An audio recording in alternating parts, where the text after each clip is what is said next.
Hi, I just had something come to me, just kind of like a revelation, I guess, of some sort.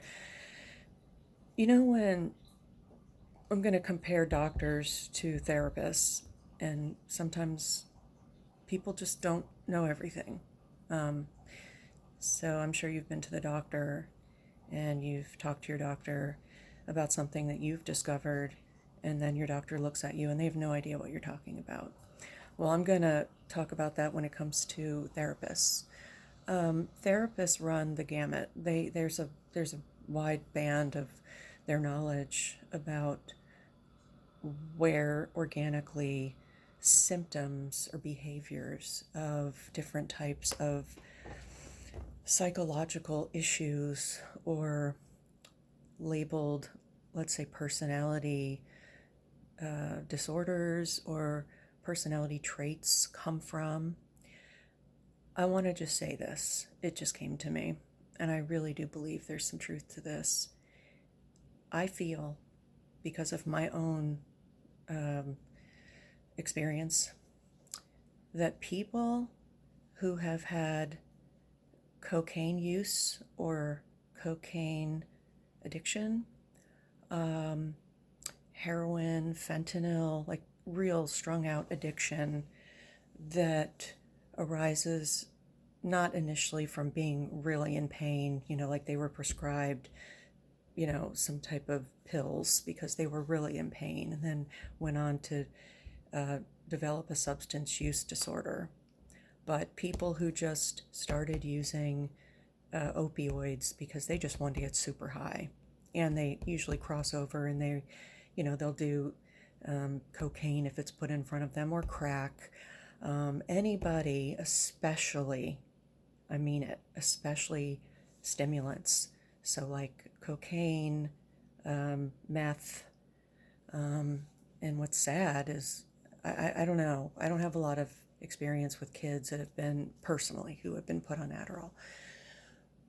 But it seems to produce something in the personality of the person that's narcissistic. Let me say that again. It seems to do something to people that makes them narcissistic, and even real severe alcoholism. And again, there's a distinction there because there's people who can function as an alcoholic and they go to work every day and they come home and they probably have, one or two more drinks than they should. But people who have alcoholism to the point where they don't work anymore, and alcoholism to the point where they get mean and they don't know how to function as a spouse or a father or a mother. They don't pay bills. They just don't function. Those types of people with those types of addictions to, but I would definitely put the stimulants at the top. Even like people who've had addictions in the past to like diet pills, things like that. It seems to produce something inside them because it's covering up something so dark inside of them that they just don't want to face it. And we all have pain inside of us, but it seems to me, I've never done those substances, ever.